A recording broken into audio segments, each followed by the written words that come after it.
So we'll open up the meeting. Welcome to the September 23rd, 2021 meeting of the Rotterdam Town Board. We're just going to do a quick agenda review. Just going to ask the board members if anyone has any questions on any of the agenda items this evening before we move into the meeting. Mr. Guidarelli or Ms. Miller-Herrera, Mr. Signor? I do not. Thank you. All right, good. Okay. All right, so we'll just move into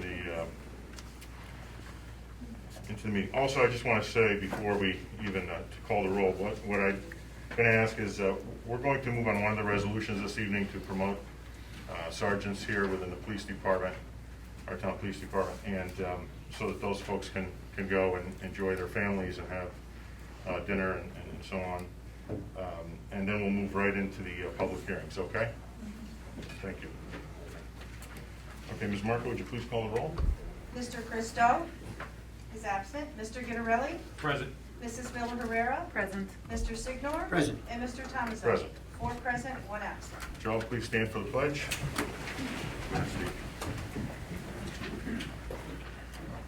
I pledge allegiance to the flag of the United States of America and to the republic for which it stands, one nation, under God, indivisible, with liberty and justice for all. All right. So I'd ask if we can move on the resolution to promote Anthony Barone and Paul Coppola to the position of sergeant. Second. May I have a motion, please? I'll move. Motion by Ms. Miller-Herrera. Is there a second, please? I'll second. Second by Mr. Signor. Is there anyone on the question? Okay, Ms. Marco, would you call the roll, please? Mr. Christo is absent. Mr. Guidarelli? Yes. Mrs. Miller-Herrera? Yes. Mr. Signor? Yes. And Mr. Thomas? Yes. 4 yes, 1 absent. Thank you. Chief, thank you very much. Thank you, Mr. Supervisor. These two officers, Just raise the mic back there. Good, yeah. these two officers scored number 1 and number 2 respectively on the civil service exam after a interview process and a review of their personnel records during the time that they were both employed with us. We selected these officers for promotion to the position of sergeant. I'll call these guys up one by one. Patrolman Anthony Barone, if you could come on up. Patrolman Barone has been a police officer with us for the past almost 20 years. Did you say hello?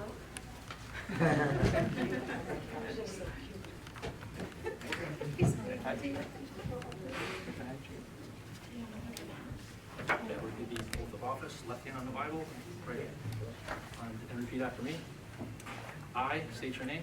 I, Anthony Barone, Do solemnly affirm that I will support the Constitution do solemnly affirm I will support the Constitution of the United States of the United States and the Constitution of the State of New York, and the Constitution of the State of New York, and that I will faithfully discharge the duties of and I will faithfully discharge the duties of the office of, the office of Sergeant according to the best of my ability, so help me God. according to the best of my ability, so help me God. Congratulations.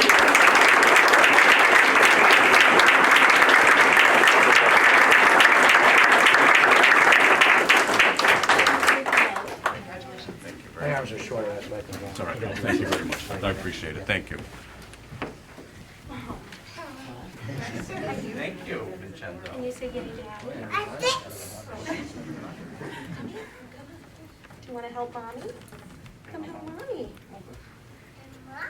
What did we practice? We say what to Daddy?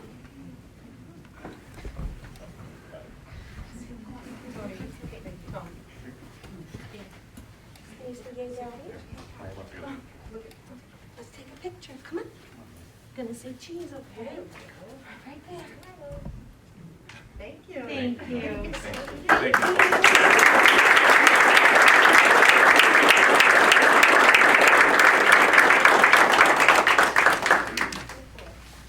If I could have Detective Paul Coppola come on up. Detective Coppola has been a police officer with the police department for the past 8 years and also served in the capacity as a detective for the past 4.5.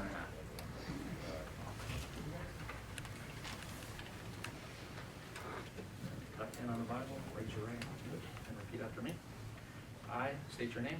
I, Paul Capola, Do solemnly affirm that I will support the Constitution of the United States do solemnly affirm that I will support the Constitution of the United States and the Constitution of the State of New York, and the Constitution of the State of New York, and that I will faithfully discharge the duties of the office of, and I will faithfully discharge the duties of the office of Sergeant according to the best of my ability, so help me God. according to the best of my ability, so help me God.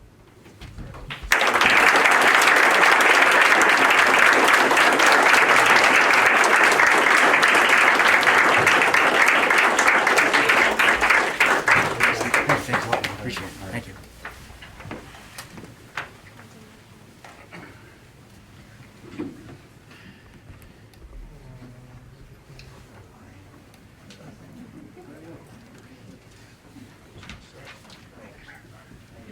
Thank you.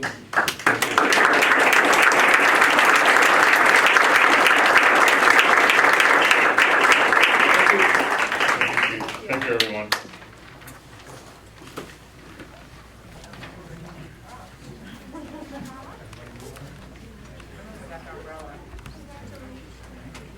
Somebody forgot an umbrella?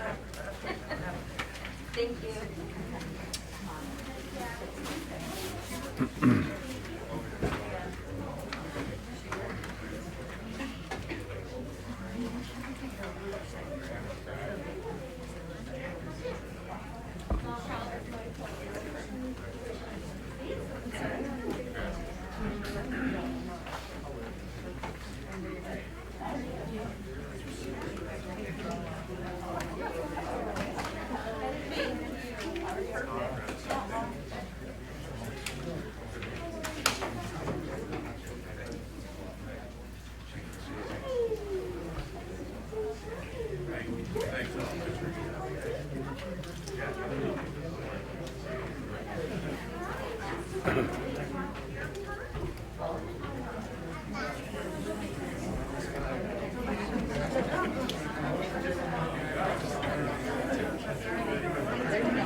Appreciate your patience. Thanks very much.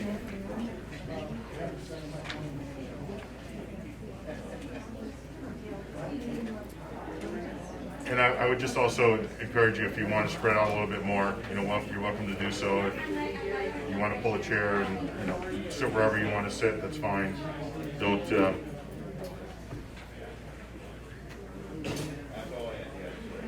don't feel that you're, you know, I was gonna say it's interrupting us here at all, so. If you need to get up to stretch your legs, do that too. I kinda wish I could do that at every meeting. I could, but it would look a little strange if we all started jazzercising here at the meeting. It would look like we were super healthy. Okay, yeah, I'll do the best I can to speak up here. I think a lot of it just has to do, frankly, with the masks, but anyway. So first we'll go into public hearing 1. Ms. Marco, would you read public hearing 1, please? To allow for a change of zone request by Dean Antanazio on approximately plus or minus 1.6 acres of a plus or minus 1.93 acre parcel from agricultural A1 to retail business B1. Property is located at 3184 Carmen Road, tax map number 71.6-4-17. The change of zone request is to facilitate the construction of a 50-foot by 72-foot ancillary storage building in support of Caribbean pools. The existing single-family home at 3184 Carmen Road is proposed to remain, and storage building portion of the lot will be boundary line adjusted with Caribbean pools located at 1223 400 Road. Okay, anyone on public hearing 1 this evening? Okay, just in case, is there anyone here that would like to be heard on public hearing 1 this evening? If you don't mind, state your name and address for the record, please. Tom Morgan, State Road. Good evening. I'm actually here for the next one, but I noticed that this property is a small wooded lot. agricultural, probably hasn't been used for agricultural purposes in 50 years or more. I think that in support of a long-established local business. I'm not usually prone to zone changes, but I like to look at the use, and I think this is an appropriate use for this. Thank you. Okay, thanks, Mr. Morgan. Thank you, sir. Okay, anyone else under public hearing 1 this evening? Anyone else like to be heard under public hearing 1 this evening? Anyone else like to be heard under public hearing 1 this evening? Okay, seeing none, I'll declare public hearing 1 closed, and we'll go into public hearing 2. To allow for change of zone requests on approximately plus or minus 10.7 acres of a plus or minus 12 acre parcel from single-family residential R1 and light industrial I1 to multifamily residential R3. Property is located at 2625 Curry Road, tax map number 71.7-1-9. The applicant is proposing to construct 182 apartments. Okay. Go ahead, Ms. Marshall. Molly Collins.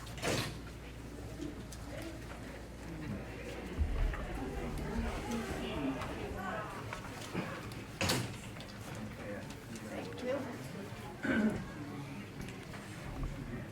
Just also, just as a reminder, we'd like to give everyone 4 minutes to speak, and I would ask that what I'll do is at 3 minutes, I'll just put my hand up. It's not to try to stop you from speaking.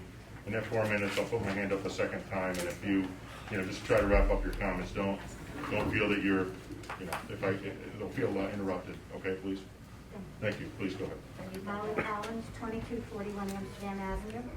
I have given the town clerk 2 sets of petitions. The first one was signed by 114 residents who live closest to the apartment complex located at 2625 Curry Road. I had hoped to present it to the Planning Commission on their August 16th meeting, but public speaking was not allowed. The second petition is signed by 124 residents from all over the town of Rotterdam. As word spread about the complex, I had requests from residents I didn't even know asking for a petition that they and their friends could sign. That is a total of 239 residents who have taken the time to sign this petition. I have given each of you a list of the streets that these residents live on. That is a total of 57 streets located throughout Rotterdam and Rotterdam Junction. I'm sure that there would be more if we had more than 2 weeks before the public hearing. At the last town board meeting, Mr. Nomblock, the developer, said that it was not easy to develop this parcel of land. I don't agree. My aunt had a farm on Curry Road where Salon 39 and Kingswood Court, it was only 5 acres and they wanted to build apartments there. We petitioned against it and instead 8 houses were built. It is where Mr. Signor's father lived and now his brother resides there. The person who owns the parcel at 2625 Curry Road also owns land located on Eugene Drive. I believe that houses could be built on that parcel and it would have 2 entrances or exits. The traffic would not be disruptive to either Eugene Drive or Curry Road. It is not the responsibility of this town or its residents to make it easier or cheaper for a developer to build. I would also like to know why Mr. Nomblock's Vista Square project was included in a pilot program. I thought that it was a program to entice businesses into the community by granting them tax exemption.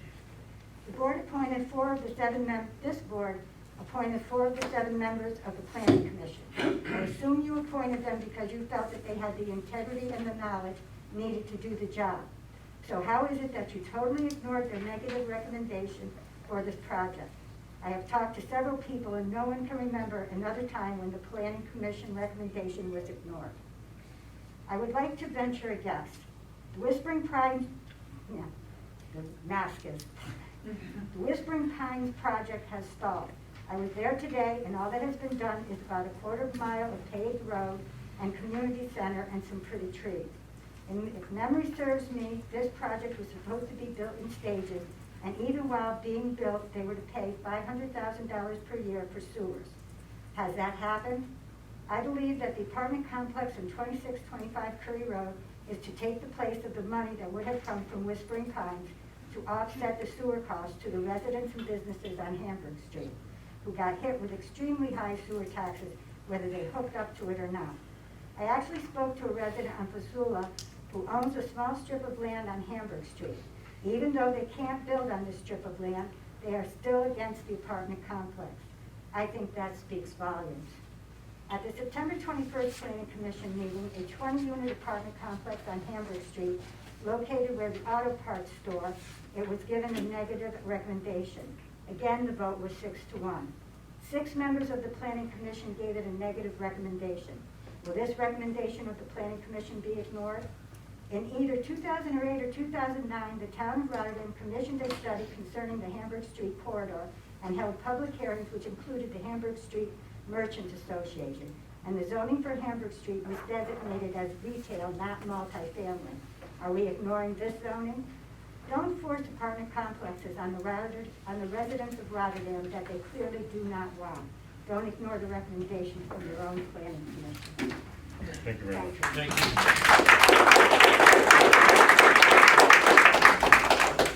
Richard Gingling?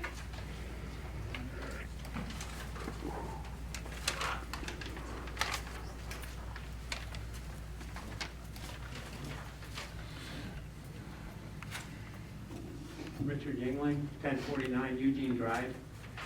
I don't know how to follow that. All I have is a couple notes. I wanted to find out what the purpose of the meeting was, and does the input of the area residents matter, or is this a formality and maybe you've already decided that there will be an apartment complex?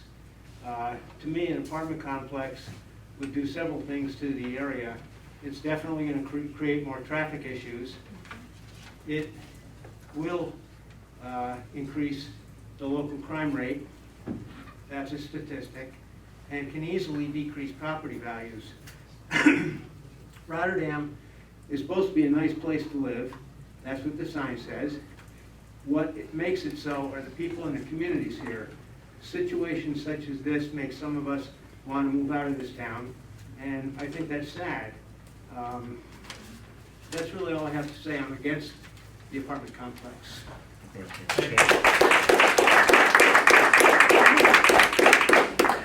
Richard Gizzi?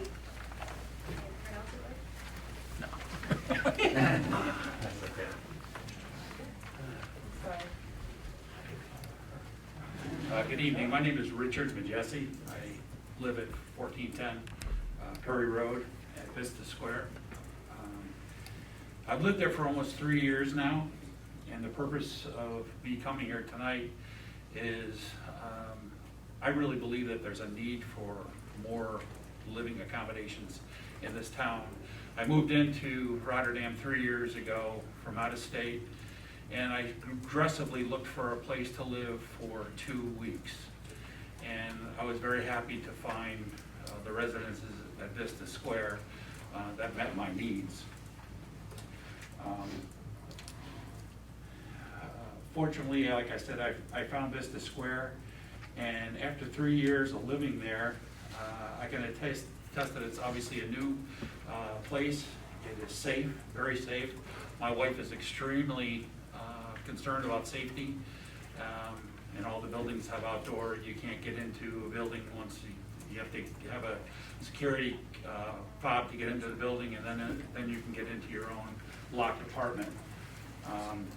So there's all types of individuals and families that live at Vista Square. There's individuals, there's couples and families, and there's a lot of seniors. And I know they're very, very happy because a lot of them have become my friends, and they're very happy about living in a safe place. The property is high-end. The apartments are very beautiful, and the maintenance is taken care of inside and outside immaculately. And again, I just really think there's a need for more living accommodations. Right now at Vista Square, it's 100% full, and there's a waiting list. And if I was to move into town right now, I don't know what I would do. So I would just encourage that this property be allowed to move forward. I strongly encourage anyone to go down to 1410 Curry Road and actually drive through the complex at Vista Square, and I think you'd be impressed by how well it's manicured and if you see somebody walking about, you can talk to them. I think most of the people are very, very happy working there, living there, and again, I just want to put my vote in for allowing this new apartment complex to happen. Thank you. Thank you. Victor Murdoch?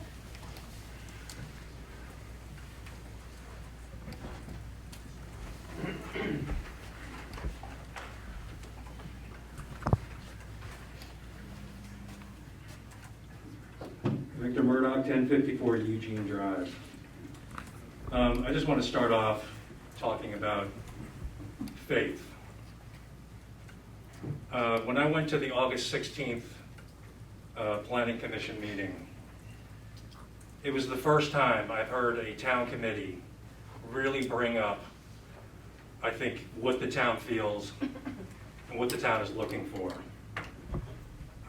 Direct quotes. And at that meeting, again, they voted 6-1 against moving forward on this project. They forwarded a negative resolution 6-1. It wasn't 5-2, it wasn't 4-3. It was resounding. Where this apartment complex is going to be located is the major artery that comes in from the south into town, and it is a mess at certain times of the day already. And we're already putting 66 apartments in down the street. That's going to put another 100 cars onto that road. And to put another 200-300 cars onto that road is insanity. It does not promote a nice place to live. Just quotes from the commission. I feel that at this time we have more than enough apartment buildings in this town. I feel that 200 to 300 more cars in that particular spot is only going to bring us a step back from where we were. They put the traffic circle in to relieve the pressure that was there before, and it's still a mess. It goes all the way back to 890. In the morning when they're trying to get onto the thruway, it goes all the way back to the circle. What absolutely blew me away, and I've never seen this sentiment from this particular, from this elected board, is I think we have to start putting our residents' needs before the developers.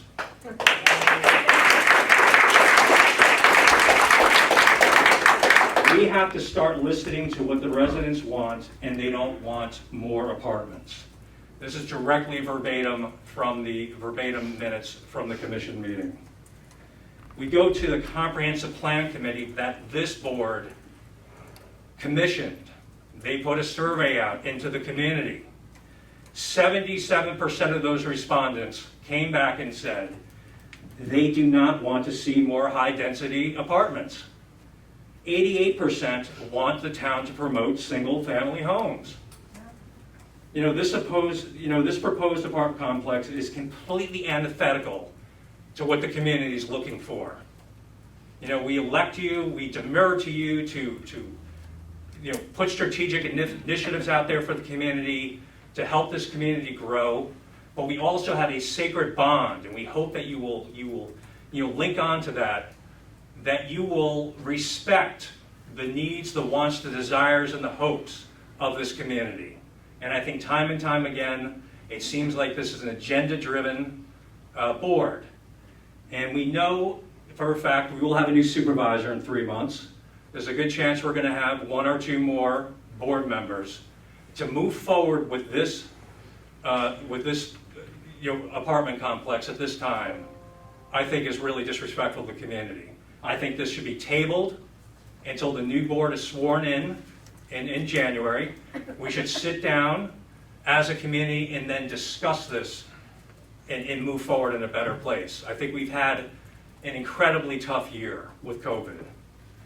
I will, to come out on the other side of this when there's a new board, fresh ideas, fresh thoughts, looking forward on the backside of this troubled time that we've gone through, that we can talk to each other and we can find a solution for this particular property.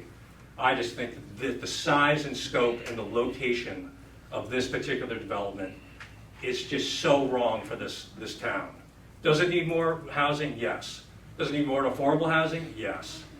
But we need to talk about that. And I will blame myself as much as anybody else for not communicating and reaching out and engaging with this board and the community. And I'll make that commitment to you guys, going forward. And I think we all need to make that commitment to ourselves. Thanks for your time.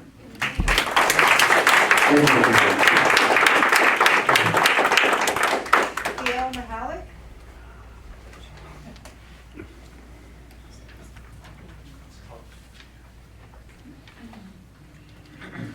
Good evening, I'm Gail Mahalik. I live at 1104 Eugene Drive.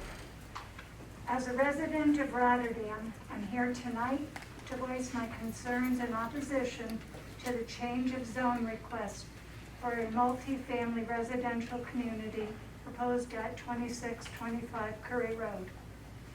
Within a mile of the proposed site for the multi-family complex, there are already 10 different apartment complexes, with another approved for Curry Road and one pending review for Hamburg Street.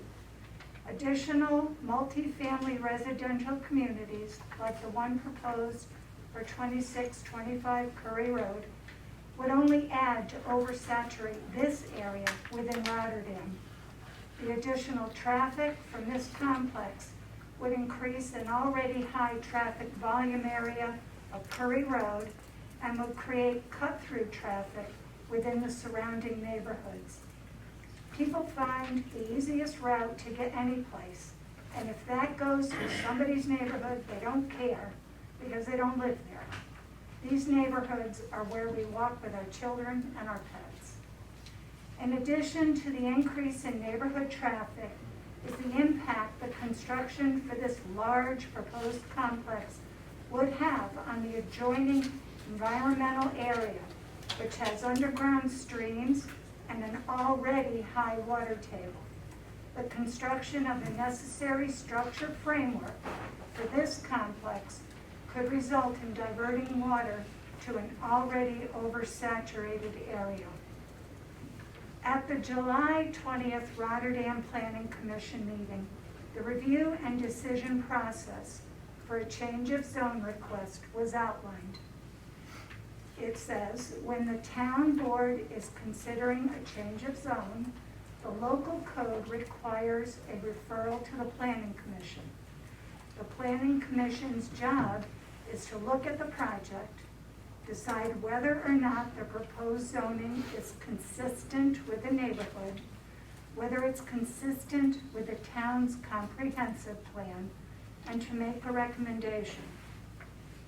Using this process, the Rotterdam Planning Commission reviewed this change of zone request at the August 16 committee meeting and overwhelmingly opposed the request to change the zoning for the multi-family residential community proposed at 2625 Curry Road. This vote aligns with and reflects the 77% of Rotterdam residents who responded to the Comprehensive Plan Update Community Survey, indicating they were opposed to more high-density multi-family structures. For these reasons and more, I ask the town board members to take a moment and listen to what Rotterdam residents indicate they would like, as well as listen to the recommendation of the town's own planning commission to disapprove the zoning change request. This location is better suited for a single-family resident cul-de-sac with a park playground area. Thank you.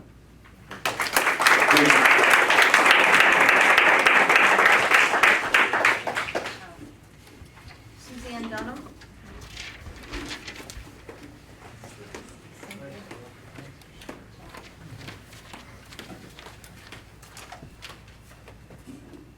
Hi, my name is Suzanne Dunham and I live on Eugene Drive. The proposed apartments will be very close to my house. My family and neighbors have many concerns about the negative impact this would have on our community. I was at the Planning Commission when they voted 6-1 with a negative recommendation for the project. They agreed there's too many apartments in Rotterdam and the residents were voicing their concerns. That it's starting to feel like Schenectady and not a residential area. Mr. Collins on the commission said he spoke with a realtor and he said people are looking for new construction, not apartments. Why can't the town actively pursue this option? This area has many benefits. It's convenient to the schools and the stores, and it's ideally located next to 890. People would be invested in their property and the community. We won't have the increased traffic that we would have with a 182-unit apartment complex. A cul-de-sac would be a great fit.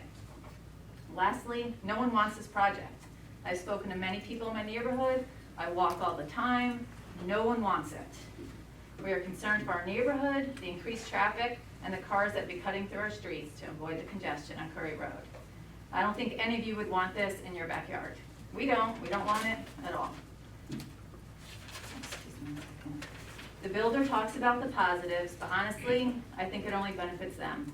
They're making money, they're gonna build it, and they're gonna leave, and we're left with this mess. We're left with all this traffic, these huge buildings in our backyard, and no one wants it. I also posted on Rotterdam Watch about the meeting for tonight. I received some very disheartening comments on there. People said it's already a done deal if the board has anything to do with it. And I hope that isn't true. I hope you guys really do listen to our concerns. There was many comments like that, and I just posted, oh, I hope they do listen. And we just want what's best for our town, and I don't think this is it. That's all I have to say.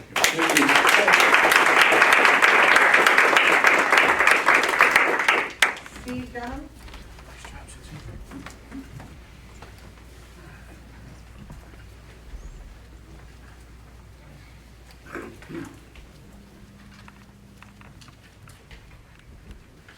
That's tough to follow. There's been some really good speeches tonight. So one of the things that concerns me, having grown up in a neighboring town, one of the biggest limitations and weaknesses of Rotterdam is getting in and out of it. In that circle, which started off as an improvement, I come home every night from Albany, it's backed up to 890 again. So we've talked about what the residents want, which I think is number one. But number two, what you should want, is about the businesses in Rotterdam. If you can't have outsiders come into Rotterdam to spend money, we're all losing out. I don't know what the end is. We don't want the apartments. But 180 apartments? My God, 180 apartments right there. What is that going to do to the circle? I mean, it's disgusting. People already use Eugene Drive as a cut-through. That's where I lived, 1064. That was my wife before. And we already have folks cutting through between 4:30 and 7 o'clock, going 50 miles per hour. I don't have kids anymore. But when I did have kids, the offense I took to people speeding like that, and because of the backup, I'm guilty of that. I go the back way, High Bridge Road, because I can't deal after 12 hours of work to have to spend 20 minutes or 15 minutes at the circle.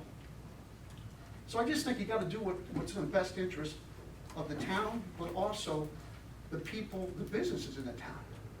And putting 180 apartments, that's not right. It's not right at all. And you should be listening to your constituents. If you put out a survey and 80% of them came back and said no more apartments, my God, listen to some of the comments that were listed in there. That was the #1 grievance. No more apartments. I hope and I pray you make the right decision. Thank you.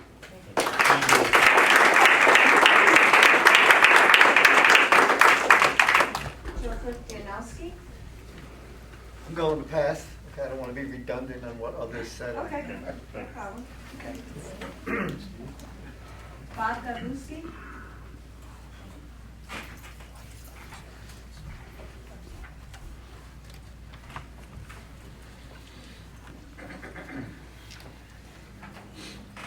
Good evening, board. Speak close. Stick my nose right in it. All right. I'm very familiar with this area, okay? And it pains me to say this, but 65 years ago, on that exit road, I was in a farm truck on my uncle's farm. And I've seen the area change in the last 65 years. And unfortunately, that's something we all have to accept one way or the other. However, I did watch the video of the town board meeting. And as you're aware, I was on a planning commission, so I understand the whole process and why we're here. But I also learned that in order to make that informed decision, you need all the information. And I went looking for it, and I really, to be honest with you, I was looking for, and I've heard the audience talk about the August 16th Planning Commission meeting. Normally, and I use the word normally, if that can be used today, the minutes of that meeting and what was said is on the town board site. Now, I know when they had the July 20th meeting, at the end of the meeting, Mr. Comenzo, quote, he's answering the attorney for the planning commission. The only thing I know I would add is the verbatim minutes of the board is going to be put on this decision. We, the planning department, will provide the entire town board the written transcript of the meeting so they can see the pros and cons. No matter what way the vote goes, they will have the complete record to look at. And all I'm asking is, I haven't seen that. And I don't know how many people here at this public hearing have seen those comments. The other thing that was mentioned in the meeting about the comprehensive plan survey. And I went in and I looked at it. Unfortunately, unless I'm looking in the wrong spot, I don't see the results of that survey posted on the town website anywhere. So I heard these comments, I heard them at the meeting, on the video, but there's a gap here on information. And the only reason I'm here, I would suggest, all right, based on the fact that this information isn't on the town website, that don't close this public hearing. Leave it open to the next meeting. Let the people here digest that if they haven't seen it. And I know you're in a tough spot. I know your responsibility, not only to them. The developer spent money on that property 17 years ago. He's been trying to sell it for 17 years. But you have to decide what is right or wrong for the town. And that's all I have. Thank you for your time.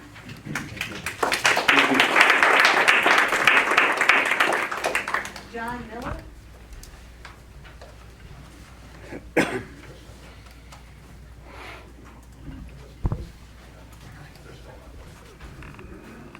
My name is John Miller. I live on 281 Stooley Place. I've been a resident in Rotterdam, living there for about 15 years, and it's always been a very nice place to live. I've been raising two children. I have a 14-year-old and a 12-year-old. And my wife and I are both avid cyclists, so we're very familiar with traffic, and it's, you know, we put our lives at risk sometimes. I mean, we try not to, of course, and having two children, we're always aware of the speed that cars go in our neighborhood, and also the amount of traffic that there is. So just from a safety perspective, I think this is going to have an impact on the welfare of our children and our families. So for that reason, I would say you need to consider that. When I signed up, I wasn't sure if I was going to speak or not, but if I was an impartial observer at this meeting, I would kind of be stunned the fact that we're really having this discussion at this point. And it almost seems to me that, you know, maybe a third party should take a look at this and figure out perhaps what's driving these decisions. And one of my friends always said, follow the money. Because if you can follow the money, you can really figure out why these decisions are being made. So I'll just kind of leave it at that. And I hope that a decision to the benefit of the community is made.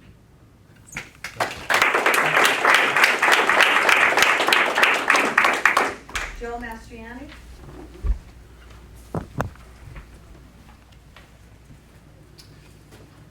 Hello, Joe Mastriani, 100 007 Princetown Road. Can you put your mask back on, please?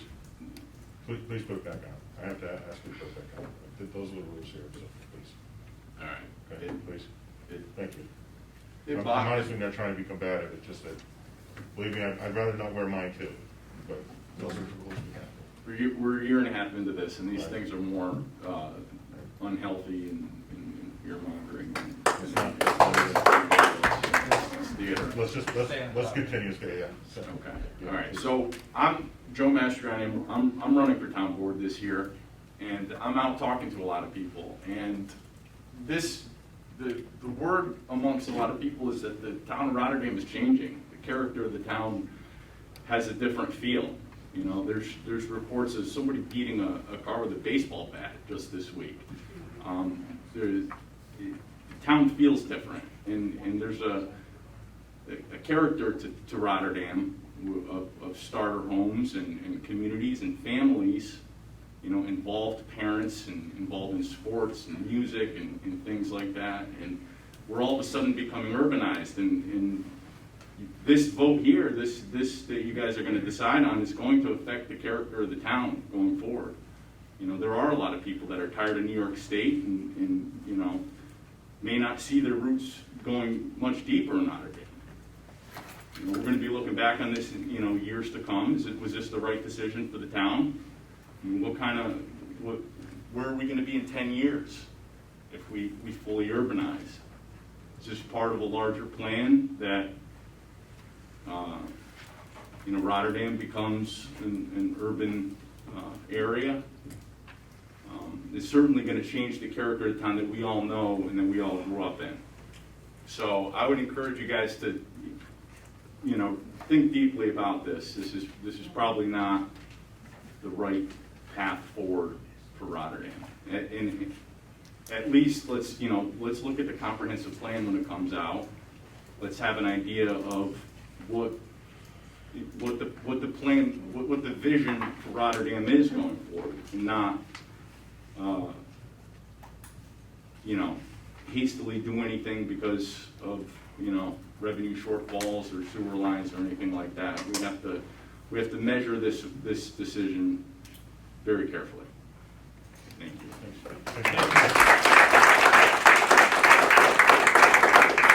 Sarah Leach.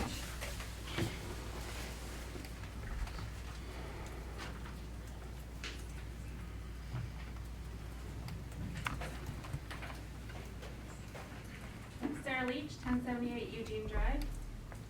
My family is opposed to this project because it presents a real traffic safety concern. Where we live is right on a bend. Cars come whipping by there. We do have small children, and it's just an issue with traffic being diverted and that being that many more people coming through there. They're going to cut through High Bridge. I do, even though I'm closer to Cray Road. And it's just really concerning to us what that's going to present as far as safety issues. That's all I have. Thank you. Alan Music.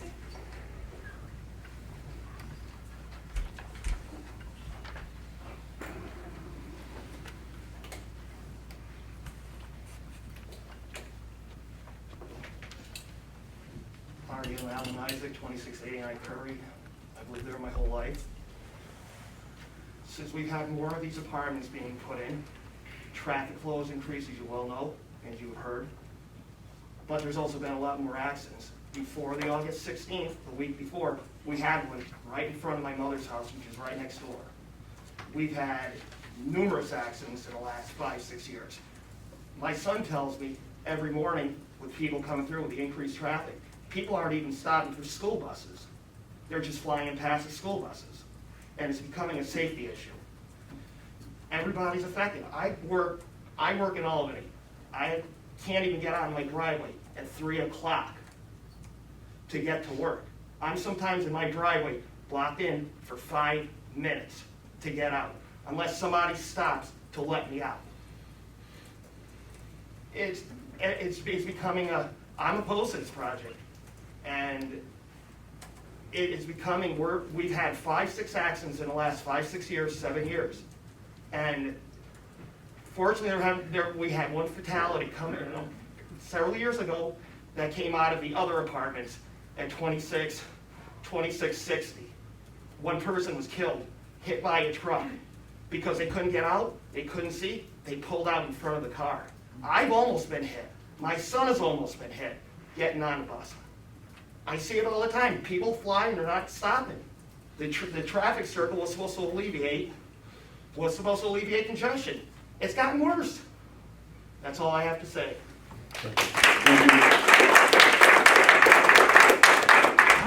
Calvin Rudd.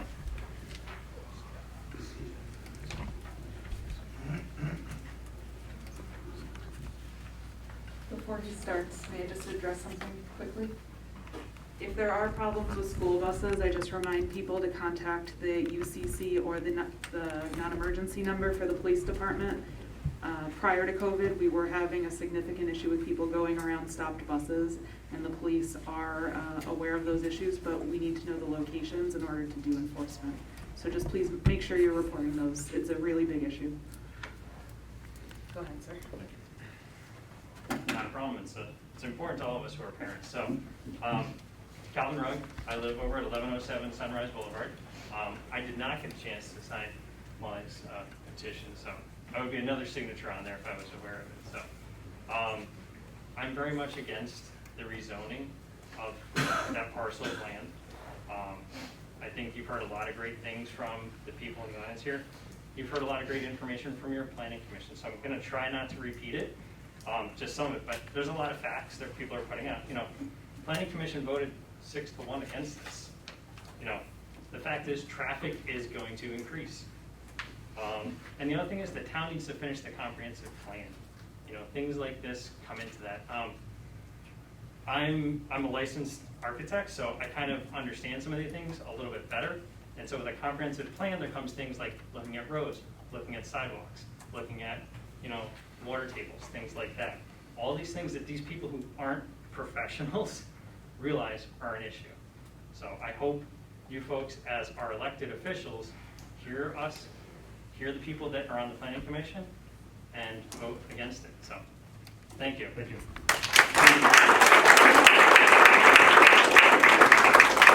Susan Spring.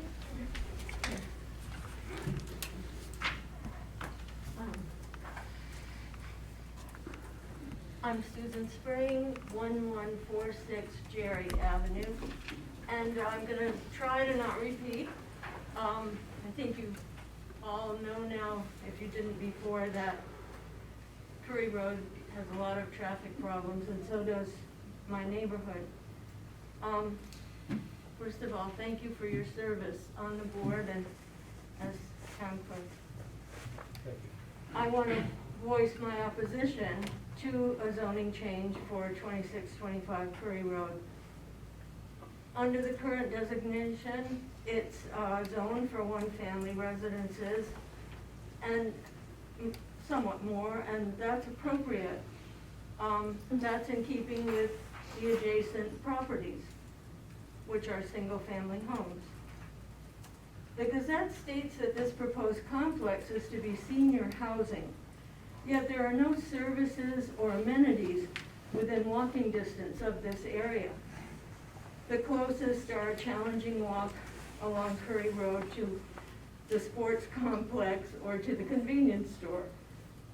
People who would live in these apartments would have to use a car to get to the library, grocery, church, medical office, or whatever. So not really compatible for seniors. If any of you haven't experienced the traffic backed up on Curry Road, I hope that you'll abstain from voting until you have done that.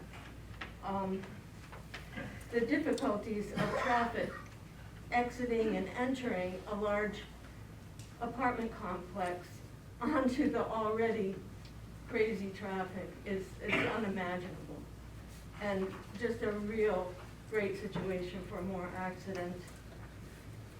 I live in Studley Gardens, and that's the neighborhood adjacent to the property at 2625 Curry Road. We're north of that. Please consider also the burden that all these new apartments would make on our town's infrastructure. roads, water, sewage would be in demand. And we already have a great need to improve and make more sustainable our water supply and other infrastructure. We have real problems, as mentioned, using our neighborhood as a shortcut to and from 890. And now our homes were built in the 50s, and we have a new population in the neighborhood of families and small children. And there are a lot of children, and we've seen a lot of close calls, kids on skateboards that aren't really good, and cars whipping around the corners. And it's very scary already, and to think of more traffic is really bad. The people who use the neighborhood as a shortcut have been seen disregarding stop signs, going at high speeds, and we have recently 2 radar speed signs installed because of these dangers, and so we have a problem right now. So we're concerned about more traffic, we're concerned about more lights at night and more noise and trucks and cars cutting through our streets. So I urge you to carefully consider the lasting impact of this requested zoning change. We want to be in a town that's a good place to live.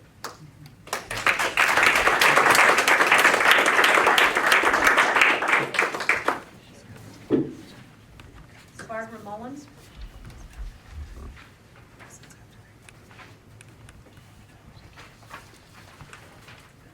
I'm Barbara Mullen. I live on 1150 Jerry Ave. And basically I support everything that's been said here in opposition to the project, so I don't want to repeat it. And I also agree with what Susan has just presented. I'd just like to add, as far as the traffic goes, it is really bad. With 890 traffic flying off of 890, they think they're still going 65 miles an hour, coming through the neighborhood, disregarding the stop signs. If there's another cut through to those apartments, I counted the homes along East Campbell, there's 47 homes. So if you assume each home has 1 car, which is not a lot, and the apartments are 182 apartments, say 1 car each, that would be increasing that traffic over 4 times, 4-fold, which is really mind-boggling to think about. Because as it is now, we have a problem controlling it. We just got the radar signs put up, and it seems to be helping a little bit. But, you know, how long that's gonna last, we don't know. So, yeah, young families have been moving in. It's nice to see the neighborhood rejuvenated, you know, because a lot of older people have passed on. And it's got a really nice quality to it. Now, if the quality of the area is destroyed by heavy traffic, by the light pollution, noise pollution, all of that, it's not going to be good for that area. It's going to go downhill. You know, who's going to want to live there with that kind of environment? And the traffic alone is crazy, you know, getting onto Curry Road, and people are going to cut through. You can see what's going to happen. They're going to cut through Eugene to get to Curry, or from Curry, they'll cut through the complex, the proposed, to get to Eugene, to hop on 890. That way they'll avoid the circle. You know, they'll be able to avoid the traffic circle if they can cut right through. So it just looks like a real disaster traffic-wise. So I hope you take this all into consideration. Thank you. Thank you. I have an email that I have to read from Mickey Bessard of 3212 Village Street. My objections to the project at 2625 Curry Road Extension are but not limited to the following.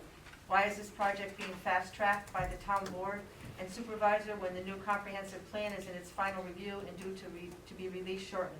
Just because a property is in 3 different zones does not create enough reason to make changes before the comp plan is released. Adding a minimum of 204, but most likely more, cars to an already congested traffic area. Current traffic problems are east and west exit ramps from exit 24 of the thruway, empty onto Curry Road Extension, and currently create backups all the way down Curry Road west to the roundabout and further at peak traffic times, AM and PM.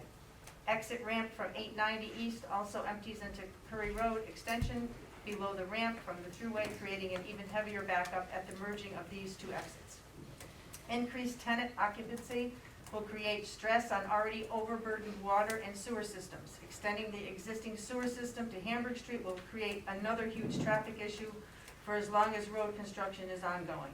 Increase of students added to Mohonasen School District without benefit of increased annual school taxes sufficient to cover expenses incurred will cause school taxes to be raised. No pilot plan has ever been calculated to provide for future use and inflation and to fully support increased use of water, sewer, and schools. Fire District 3 and the Rotterdam Police Department will be responsible for emergencies using existing budgeted funds. Who will pay for the increase in man hours and calls that are inevitably going to happen at this location? There will be increased calls to this location just by virtue of the number of tenants.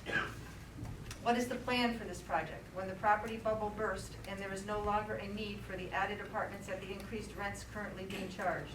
For ingress and egress on the opposite side of the development, how badly will these residents be impacted by traffic trying to find another way onto Hamburg Street? New tenants may not be familiar with the area, and the effect of increased traffic on these neighborhoods could be extensive. We are stripping one of the last green areas in the town when global warming is such an issue now. We don't need another flat, black-topped surface to be used by 204-plus cars emanating toxic emissions and other destructive elements into our environment. Our town will look more like an urban area than a suburban area with the addition of these apartments. Respectfully submitted, Vicky Bassard. That's one. The next one is from Edward Lamper. My name is Edward Lamper, and I have lived for the past 23 years at 1042 Eugene Drive, Rotterdam, New York, 12303. I am sending this email as a concerned Town of Rotterdam resident. I am firmly against the change in zoning for the proposed multifamily residential community apartment complex located at 2625 Curry Road, Rotterdam, New York. I am also firmly against the approval in the projected building of this apartment complex at 2625 Curry Road, Rotterdam, New York.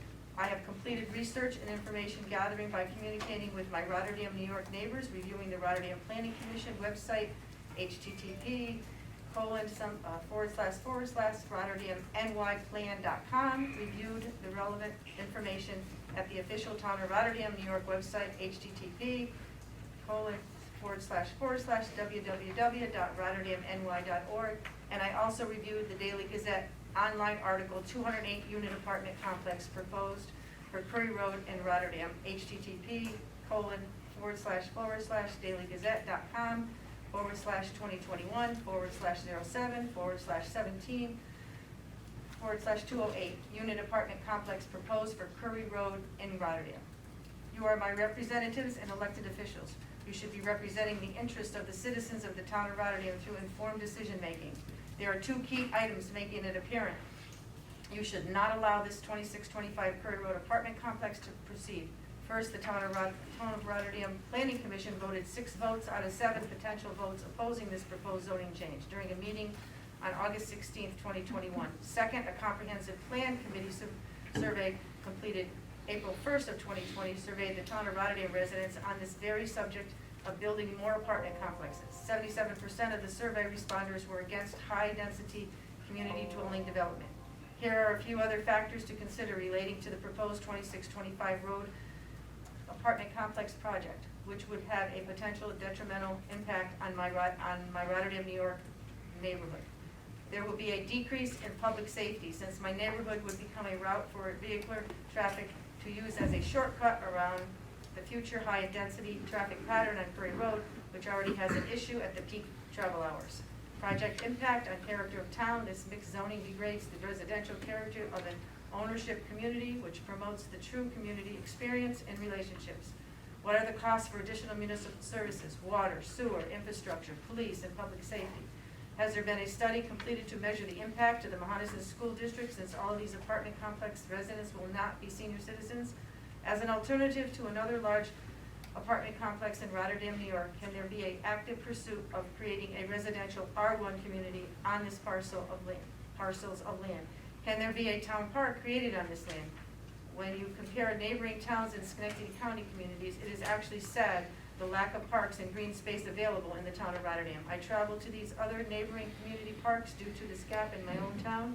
I am asking that you hold true to the slogan highlighted on the Town of Rotterdam, New York website and the signs posted at the Town of Rotterdam entry points. Rotterdam is a nice place to live. This proposed apartment complex project at 2625 Rotterdam, New York is contrary to the slogan and would move the Town of Rotterdam further from this claim and ideal. Again, Edward Lamper of Eugene Drive. Is there anyone else for public hearing too? There is not for that. Sure, okay, just before we, is there anyone else here for public hearing two this evening? That has not been heard? Public hearing two? I can't let you sign up. What's the last name? Morgan. Oh, Tom Morgan. Tom Morgan, yeah. Okay, because you spoke on public hearing when you wanted to speak on Yes, two? Okay, yes, no yeah, problem. this is what I came for. No problem. So, a lot of what I wanted to say was covered. So I'm thinking, I said, you know, as I said earlier, I'm not a proponent of zone change, except as I demonstrated earlier, when it's appropriate. And this by far is not appropriate for a lot of reasons, and I'm not gonna hit you with the traffic and all the other things that they talked about. But my parents brought us to Day Road when I was 3 years old in 1959. Grew up there, and for the last 8 years I've been living there. All right, I have roots, and in the 8 years I've been there, I've met all kinds of former classmates, old friends I grew up with, all bought their parents' homes. They're all back. And I know this isn't probably common, but I'm finding out it's more common than usual. That's what we need to have. We need to have more people that come to invest and be part of the community. Grow roots. Mr. Mastriani used a word that just may have garnered him another vote. Character. That's the one word that we don't hear enough of. The character of this town, I watched it change. Even in my own neighborhood. The apartments, nothing against the gentleman that lives in the apartment. It's a turnover. I don't see apartment living as being a permanent thing. I'm not thinking of the word, but you don't see these people putting the roots in the town and gaining the interest to contribute. And as they said, as I talk to neighbors, there's a whole lot more people than will ever show up here that don't want this to happen. I did the survey for the comprehensive plan. I would come to more meetings. Unfortunately, my self-employment precludes me from coming after hours. So it's a little tough, but that's character. Apartments are not character. The town, I know there's changes, I know things change. You know, we have to move on, we have to progress, but this isn't the way to do it. Is not the way to do it. And just to add, the gentleman that talked about the August 16th meeting, Mr. Collins, very well spoken. He talked about, you know, at first when the developer was talking, he was asked, you know, how many apartments he's got out there. He says, well, we have 1,000, and we got 2,000 in the pipeline. holy crap. You know, they're looking for a revenue stream. Other than maintaining their apartment complex, how are they contributing to our town? Are they here doing things? Are they, I don't know. I've never heard of I never heard of a lot of developers contributing, other than just getting a revenue stream. And then Collins went on to say, he did some calculations, that if they put a high-end housing complex in there, that the town could probably make out better on taxes than from the apartment complex. Which, by the way, I don't know if they've changed the plans, but in your agenda it says 182, but I believe it's 8 buildings at 26, it's 208 units. So they did reduce it. Oh, they did? Okay, I didn't know that. So still, you know. So, that's it. Thank you.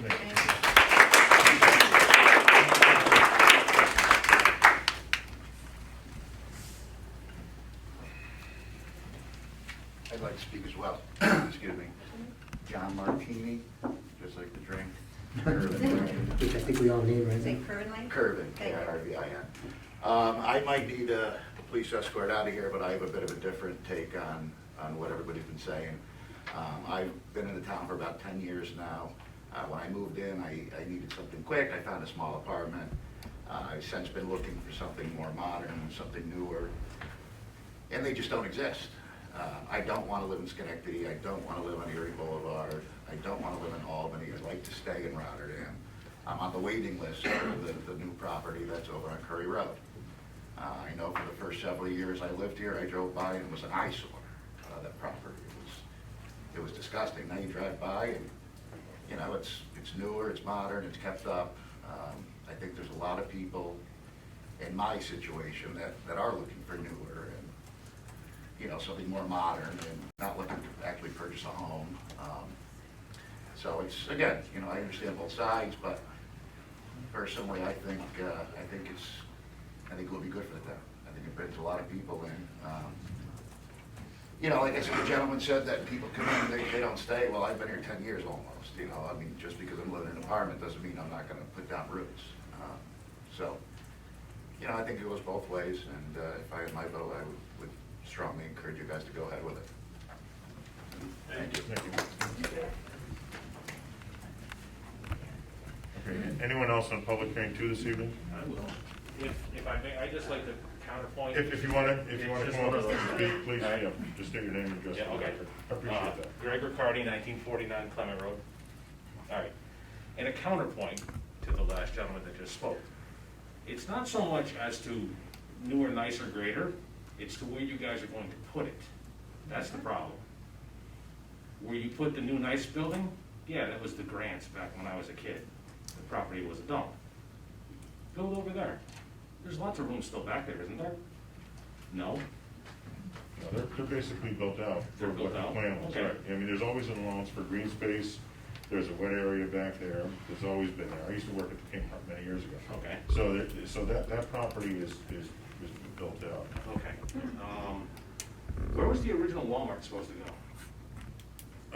Where so when you say original, the original is on Altamont Avenue. No, there was supposed to be another spot with the There was original. another spot, which is where the Solera apartments are right now. Okay.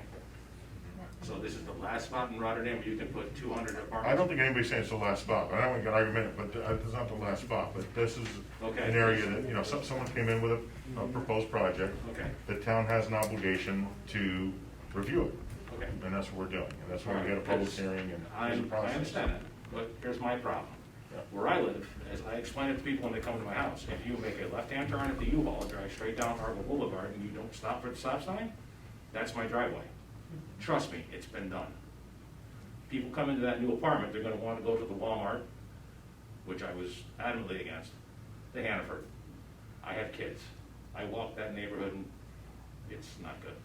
I'm not gonna get into the traffic. I'm not gonna get into the useless circle because, again, it's backed up. Adding 200 apartments, no bueno. It's not gonna work. Someone said follow the money. I could follow the money. I'm not gonna say any further than that. That's just one guinea speaking to another. That's all I'm gonna leave it at. I don't know what you mean by that, that's your own thing, I guess. You know, it's one of the problems with being in public office is that you have to have an extremely thick skin. And you have to let people say whatever they want about you, especially when they lie about you on Facebook and everything else, and I don't respond because I'm not on it. And I'm gonna tell you all right now, I'm thankful, and maybe some people in here are too, that I'm not gonna be here in January. And I don't mean that in this way, in a negative way. I mean that in a way that will allow me not to have my wife or my daughters tell me what's being said about me that's completely erroneous and ridiculous. I don't like to use slang terms. I don't like when people talk to each other in a way that's demeaning and demoralizing. You know, we have a public hearing here because we were told the Planning Commission didn't have an opportunity for public comment. We listened to that. We're the body for public comment. However it is we vote, we vote. At some point in the future, that's what we do on different topics, right? Different matters. Like we voted tonight to promote two sergeants. That's what we do. Somebody could have voted no, somebody could have voted yes, we could have maybe not passed that resolution. The only point I'm trying to make is that there are reasons why people run for elective office. I can tell you the reason I ran for elective office is to make Rotterdam a better place, not worse. Was to bring in infrastructure so that we can build the town up so that we can keep our taxes stable. You know, COVID and other things hit us, those are things that we have no control over, direct control over. But you know, I've got to tell you, I don't like people calling each other names. I don't like people being physical with each other. I don't like to have to sit here and frankly have people come up here and try to teach me how to be professional and appropriate when they write the nastiest stuff on Facebook and wherever else they want to post stuff about one or more of us and about one another. I mean, what a waste of effort. To me, it's sad. If we have an issue before us, we should talk about it like we do here, in a way that's productive, in a way that's nice. I'll say that. Also, I just want to point out before I close the public hearing, is that there's no. I understand what you're saying. So when everyone says about avoiding, I'll call avoiding an intersection. I get that. I live on the end of Paul Avenue and Remsen Street. If you don't know where that is, it's back here. People cut through Westcott Road and they go down Remsen Street like so fast it's ridiculous. They do that to cut through from there to get us on Gilman Avenue, get to Colonial Manor, wherever, other points west. Can I really do anything about that? Not really. And what I mean by that is that you know that's where they're going. But there's no access to Eugene Drive here. So I don't know if maybe some of you have. I don't know if everyone here saw this map or saw this was posted on through the town agenda. So if you didn't see this, I just want you to be aware of that. Because when the sewer lines were going in on Hamburg Street, there were a lot of people that lived in the outskirts of the neighborhoods being told that they were going to have to pay sewer tax when that was completely false. Their names were not part of the district. So what I'm getting at when I make this little diatribe here is, please, we all have to look at the facts. We make decisions based on facts, not on what my neighbor tells me. I'm going to just say it like that. Anyone else on public hearing? On the public hearing this evening? Anyone else on public hearing 1 this evening? Or 2, I'm sorry. Anyone else on public hearing 2 this evening? Anyone else on public hearing 2 this evening? Anyone else on public hearing 2 this evening? Okay, I'll declare public hearing 2 closed at this time. Public hearing 3, please. To amend Chapter 266, Section 42 of the Code of the Town of Rotterdam, entitled Vehicles and Traffic, Schedule 2 one-way streets as follows to eliminate the one-way traffic restriction on Laura Street between Gilman Avenue and Coleman Avenue. Okay, who do we have at the public hearing 3? Okay, anyone for public hearing 3? All right. Is there anyone here for public hearing 3 this evening? Anyone here for public hearing 3 this evening? Anyone here for public hearing 3? Okay, anyone for it? Anyone have anything to say? Okay. I would like to say something, Mr. Speaker. You're going to talk about when you went there when it was a library? You're not going to do that, are you? No. Okay. All right, I just want to know. I just want to make Go ahead. I'd just like to thank everyone who got involved in the process and showed up tonight and voiced your opinion. whether it be for or against the project. Thank you. Okay. So, anyone for public hearing 3? Okay, so we'll declare public hearing 3 closed. And we'll move into public comment privilege of the floor. I think you have a few there. Andrea Capola? You all right? All right. Hi, Andrea Caspola, 625 River Road, Rotterdam, but my mailing address is Schenectady, sorry.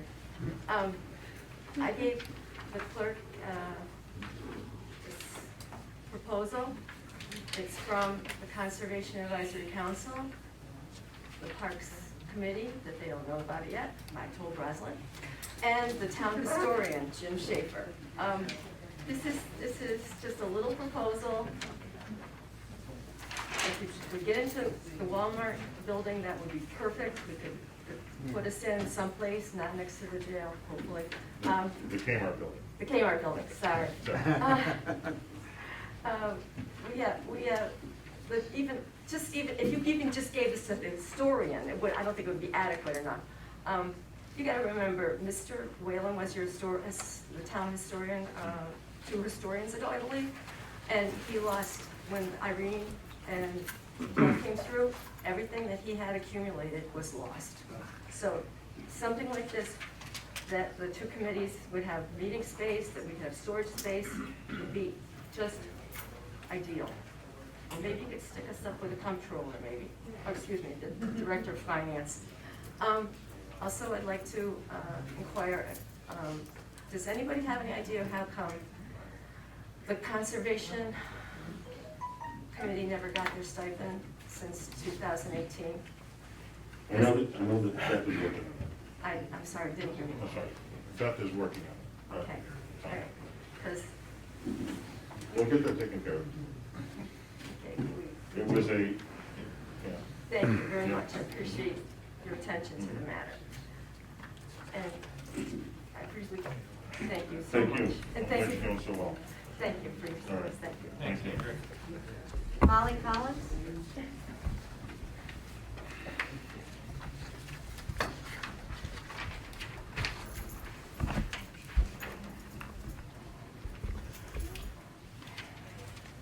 Molly Collins, 2241 Amsterdam Avenue. It's my understanding that municipalities have a 90-day window to allow marijuana stores in their communities or to opt out. I believe that if we don't allow them now, you can allow them at a later date. We have had no public hearing on this matter, and I do believe that it's up to the residents whether or not they want these stores. We would be smart if we do decide that we want marijuana stores in Rotterdam by putting in place restrictions as to where they can be located. As it stands right now, they would be able to be located in any retail area. Would you really want one next to any of our schools? What an adult chooses to do is their business, but I wouldn't want to see a liquor store, an adult media store, or a pot store, a pot store right next to one of our schools. Residents may agree or disagree with me. That is why we need a public hearing on this matter before any action is taken. Thank you. Thank you. Thank you. Margaret Conahan?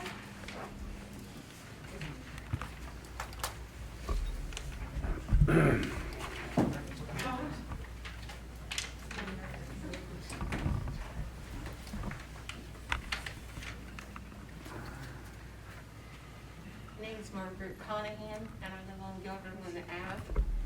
I live on Gilderland Ave, 2 doors down from the old library. I'm sorry, I'm very nervous. It's okay. Take your time. I moved in about a little over a year ago, and since then, we've had nothing but problems from Thursday night, Thursday, Friday, and Saturday night. We might as well just stay up and pray the whole time. We have like 100 to 150 people come down the street, and they start like 12 o'clock, but by 3 o'clock in the morning, there's fights in the middle of the street, people being stabbed. The police have done everything that they can, and it puts them in danger. We've got them going to the bathroom outside next door to my house. We have them coming in our yards, and there's just nothing that we can do. And I'm to the point that I just don't know what to do if you guys don't do something. I mean, this is horrible. The woman next door to me has a little 6-year-old kid. The child isn't sleeping. I've got a dog that I brought up because my sister's dying, and my dog used to bark all the time, and now those nights that the dog doesn't even bark. My cats are so sick from the fear of it, and it just, you can't imagine the scariness of it. I don't even know these people, but I've been called a white bitch. It's all because I'm white, and I don't look at color, I look at the quality of people. But these people, they're coming in, they're taking over everything. And there's just one neighbor that lives next to me. I knew when we moved in that it was more commercial and there would be some noise, but I never expected anything like this. So unless you guys do something to stop this, it's going to continue. And if I go over 4 minutes, tell me No, you're good. I'm from Ohio, No, stop, we don't stop, know stop. how to shut up. No. So, I said that. but they're having where they're selling drugs. Here's what I want to say, before you go any further, if that's okay. Yes, that's fine. I would ask if you would mind talking with our officer in the back. You know, if you take just a couple of minutes and just speak with her for a couple of minutes. Because we can't go into, you know, we as a body can't go into what we know, and if you will, and that's why I have to leave it at that point. In a particular situation that may have some criminality to it, okay? So, you know, it's been reported, some of the incidents that have been there as far as in the newspaper and elsewhere. So we're fully aware, and so, you know, I don't want you to think that none of us know what's happening. There's also, as you're aware, there's a process, like everything else, when it comes to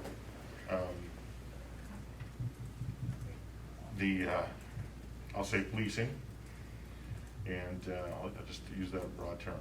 So if you could just speak with her for a few moments, and I don't know, she may know absolutely nothing, but she may know something. Just have a conversation so that maybe she can help you a little bit. Okay, all right. You know, one of the things again with and again, I'm not trying to demean social media, but one of the issues with social media is that things can be on there that are true and other things that are false. I think that what happens is that oftentimes people use that rather than as a platform, rather than to be talking directly to the police. And I think you probably have already talked directly to the police. They know my name. Right. So that's fine. So. And I don't talk on social media about it. Right. And no, that's not what I'm saying. I'm saying, but I know because I know from others about that situation. I want to be careful in choosing my words because I don't like the words to be misconstrued. So if you don't mind taking some time and just speak with her for a few moments, and if you want to move after the meeting, I'd be happy to speak with you as well. I don't think we're going to be that much longer, I don't think, so if you don't mind waiting. But if you need to, if you want to, you know, just for yourself, if you want to take a few moments and speak with her to help alleviate you a bit, okay? Because I don't want you to be upset. I know. You know, we had a similar situation on Gilman Avenue, just up the road from you. You know about that too. So, you know, and we're aware. We're fully aware. So, okay? All right, you're welcome. Thank you. Anthony Yezzo?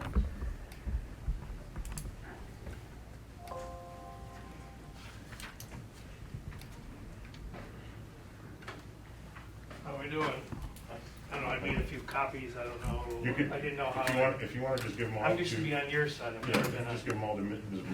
Marco, and then she can pass it out. There you go, Mr. good. Yezzo. Good, how are you? Good. I didn't prepare anything. I'd never been on this side. I just figured I'd speak from the heart. West Lucille. Get right on the mic, yeah. Can you hear me? Yeah, that's better. West Lucille Lane, my son and hopefully future daughter-in-law live there. My son purchased a the dog a couple years ago, Border Collie.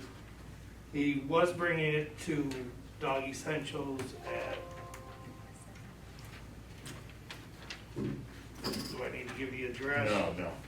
Dog Essentials on Dillon Avenue. Bring him for daycare during the day while he had to run around and do some things, overnight on weekends for the past couple of years. No issues, no problems, you know, he paid Renato the money for it. However, on July 19th, my son got a phone call Sunday morning after dropping the dog off that Friday night. And Renato said, come down here. And you could see the pictures of the dog. He told him, didn't tell him what happened, and when he got there, his dog was deceased. Attacked by a pit bull. The pit bull in the Dog Essentials place. He told my son a different version.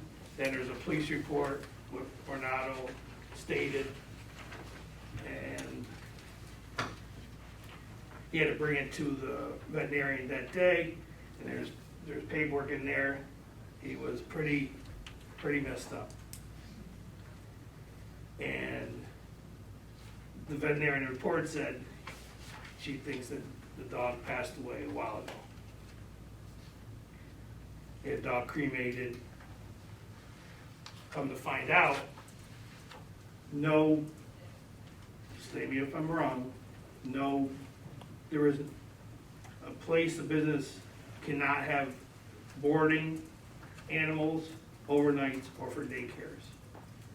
The place, the business, Dog Essential 2015, and there's the paperwork in there, no dog daycare or dog boarding is permitted. My son didn't know this, so when you go to walk in a store, whether it's a daycare or children, you're hoping in Rotterdam that they are licensed. They're a business, they're paying supposedly taxes. Well, it was never permitted to have it. In 2017, the code enforcer, Jim Keith, went there with a complaint. It's on there. He went there from a complaint, and from his report, it stated that he walked in, of course, he walked in, and it's one of these thousands of, on February 17th, spoke with owner, and he stated that they do not board dogs here, 2017. They only board them off-site. Which is not true. 2017, code enforcer. You see the pictures, I don't know if you ever gone by the building, he's had 2 signs up there that state boarding daycare. So when the code enforcer went in there for the complaint, when there was 14 dogs in there, and he told them they were all for grooming, there's no daycare. But it says boarding daycare, and the website stated that. So then there was a hearing, September 15th, 2020. I don't know if I stated the date. The dog was, I hate to use the word, but passed away July 19th, 2020. The hearing was September 15th. Unfortunately, I wasn't here. Kate McGurl, I don't know if you're saying McGurl, the town lawyer, did you, Kate? Yeah. And the dog control officer was there, Jim Keith. What happened was Renato had to pay for the cost of the dog. And then I think for the cost of the cremation. That was it. No one at that meeting stated, wait a minute, there's a police report from that incident, because they got involved because it happened, said wait, he does not permit to have daycare overnight, and it states in the police report, it was overnight. And Renato stated, yes, he was there overnight. The dog that attacked him had to stay there for 2 more days, and the report, because the owner of the dog was out of town.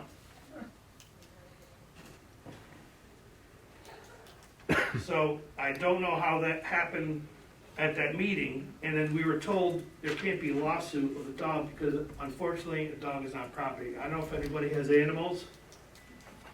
Does anybody have animals here? And how would you feel? Now this is my son, who now has to drive by, and I think, Steve Signer, I think you stopped when you hand out pamphlets. I did. I went to Lucille. I appreciate, he said you were very friendly and nice, he just told me. Thank you. And I hope he was a gentleman to No, you. no, he was, in fact, if I could, and I'll let you continue, I'll hopefully give you the time back. In fact, coincidentally, I did, and while he was actually there, while we were face to face, I emailed our, Yeah. he told you that.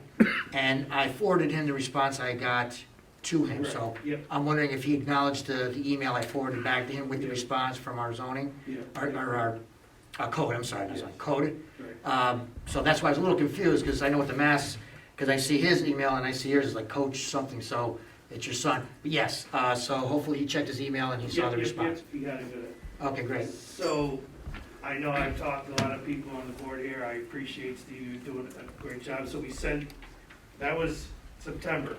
The cease and desist letter didn't happen until April of this year. April of this year. Everyone knows he is still boarding, he's been doing it since he's been there in 2015. I don't wanna get fired up, I'm not trying to do that, I'm just trying to, how do I explain to my kids?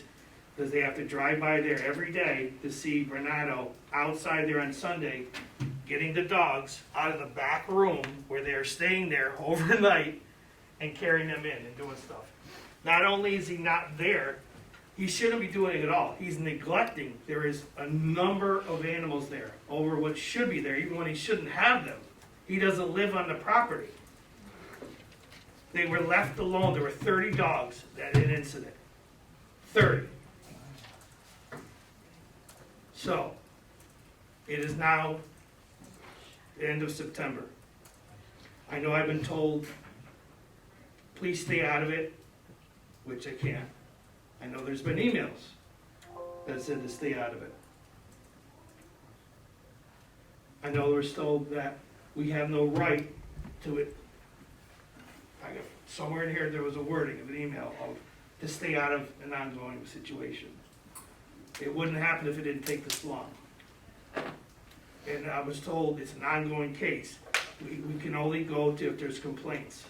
I said, I met somebody 2 weeks ago I know who brings their dog there. He says, there's nothing I can do. I'm a single person. I have to bring him there for the day, for the whole day. I work. He's still doing it. There was an incident, a dog got attacked the beginning of August. Police got involved. She put her information to Joanne that was there for daycare. The guy Renato wasn't even telling. It just so happened to be her nieces and nephew live above it. The store, hopefully that doesn't get back to Renato, that they witnessed their little dog be attacked by a pit bull. He never called the lady. Then when she called him, he said, please do not put anything on social media because I don't have a license. I will pay for the dog. I have the receipt of her and him, that dog going to the vet and him giving her the money for it. So we know what's going on. Now I'm hearing he put a petition in to try to get some type of daycare. So how do we, this still needs, an ongoing situation shouldn't be when there's gonna be a complaint, because we know people are not gonna complain because they need that place and so they're not gonna say anything. So what can, someone has to go there after hours. I have a video at 12:15 in the morning on a Saturday night, the dogs are barking in the back room. I know Joanne, who's been put on it.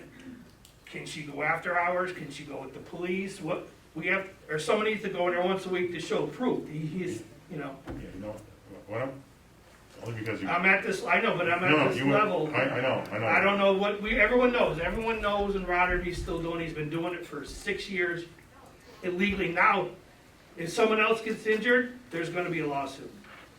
And everyone knows, talking about social media, everyone knows about the place. So, I have to say it like that because I want to call you, by your first name. I just said to you, so. If you want to wait till after the meeting, because I'm not trying to be rude, went way past 4 minutes, because I know how passionate you are about this. You and I have had discussions, I know. And your passion for this is duly noted. And I just ask if you could just wait until after the meeting and we could have a broader discussion. Okay? I like that. All right? Thank you. I appreciate Thank your you for time. talking. And how's your son doing? And he was quite a gentleman, he really was. We had a great conversation. I appreciate it. Yeah, and I welcome his input on that. Thank you. Yep. Thanks. Thanks. Bob Godlewski?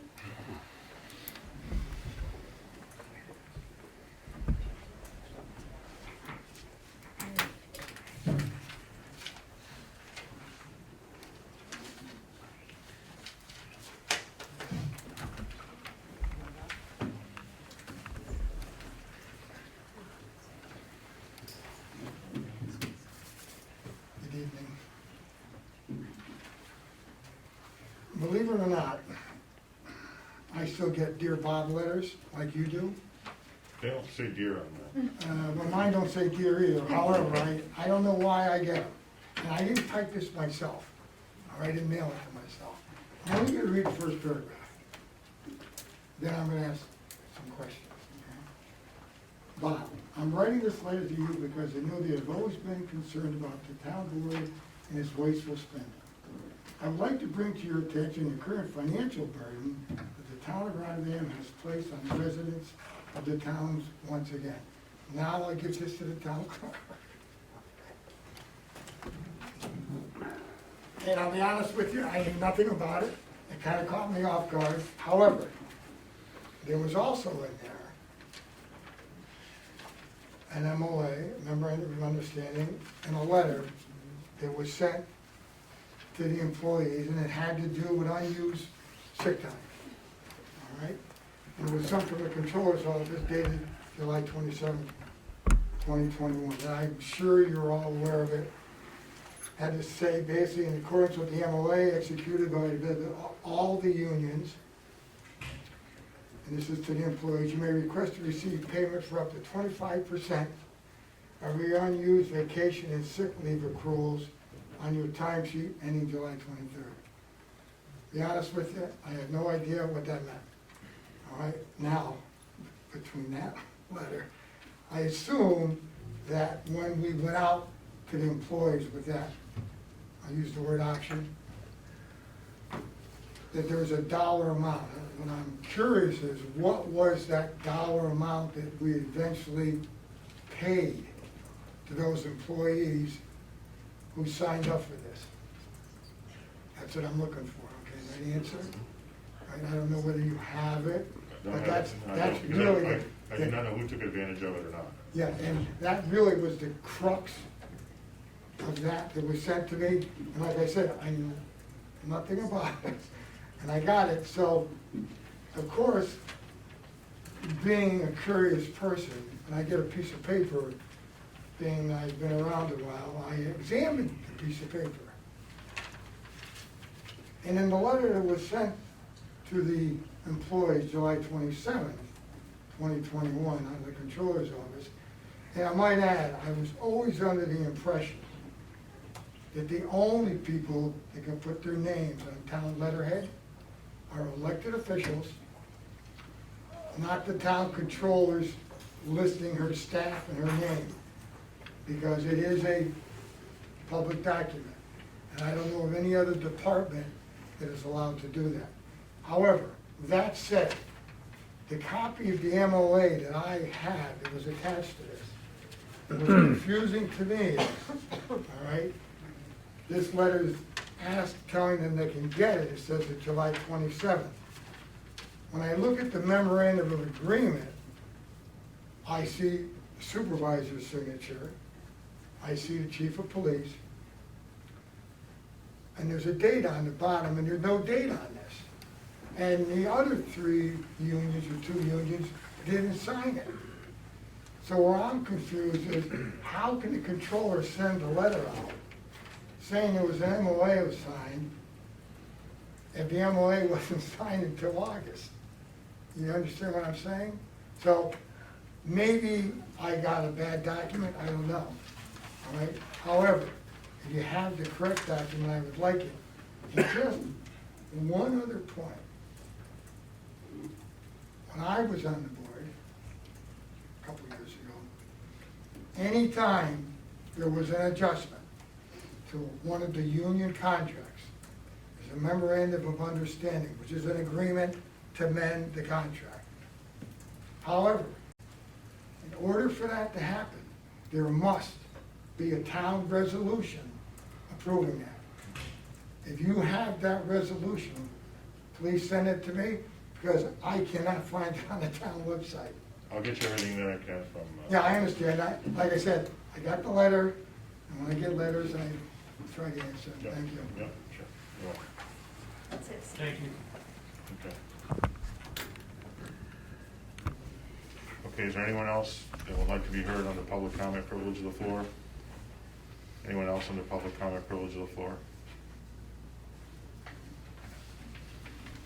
So I'll close public comment privilege of the floor and go to the remaining resolutions.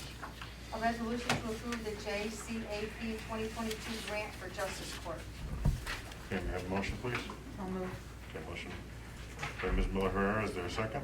I'll second. Second by Mr. Guidarelli. Anyone on the question? Okay, Ms. Marco, please call the roll.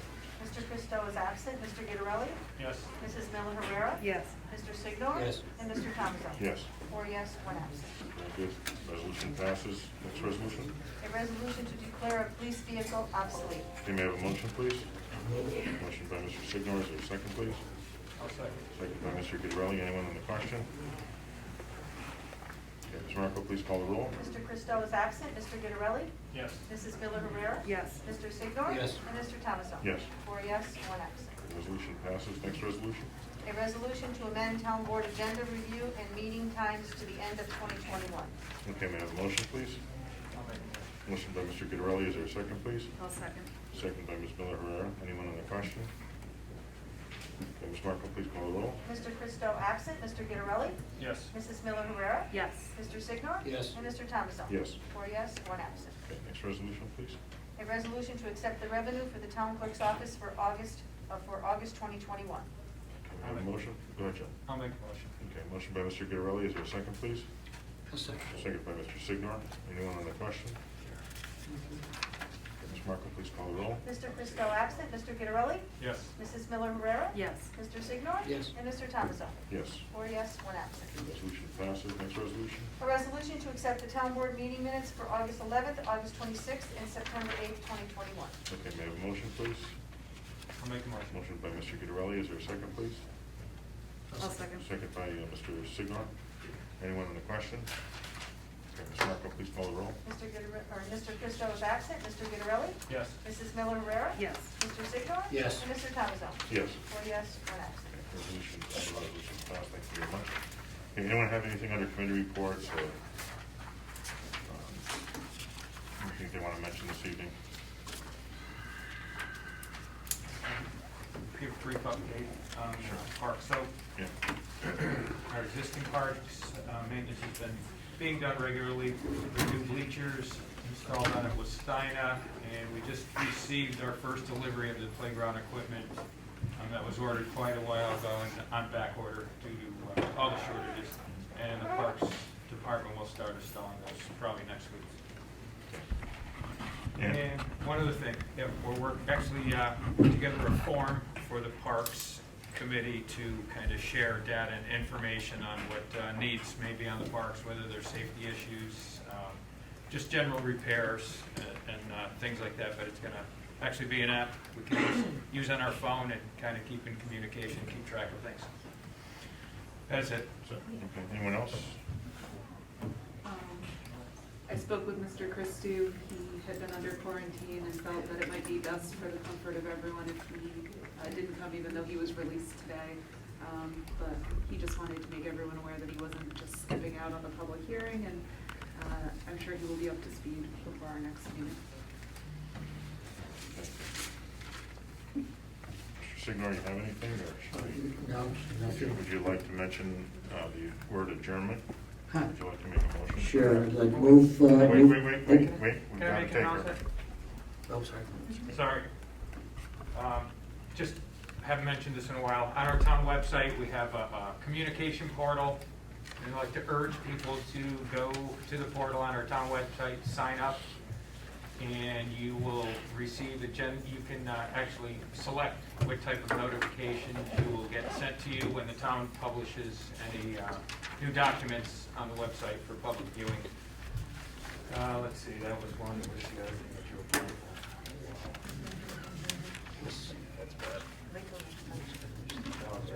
Oh, yes. Tri-City BMX is hosting a Back the Blue race tomorrow night at the track. So hopefully we have good weather. Verdict Street? Yes, Verdict Street, Tri-City BMX.